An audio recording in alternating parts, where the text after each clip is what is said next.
14 দিন আগে আমার একটা ছেলে ইকবাল নামে আমার দাওয়াত করছিল, হাজার হাজার মানুষ ওই মাহফিলে হইছিল।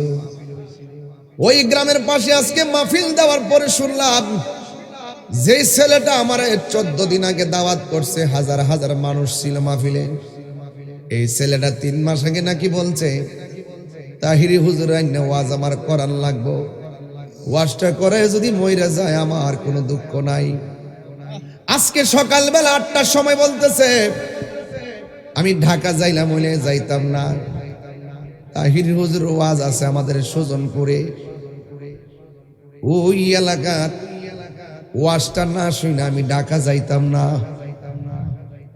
আমি যেই মাত্র মাহফিলের উদ্দেশ্যে রওনা দিছি, হঠাৎ করে ফোন আসছে, ওই ইকবাল মাহফিলে যাওয়ার জন্য রওনা দিছে, কিন্তু হঠাৎ কইরা ইকবাল দুনিয়া থেকে বিদায় হয়ে গেছে।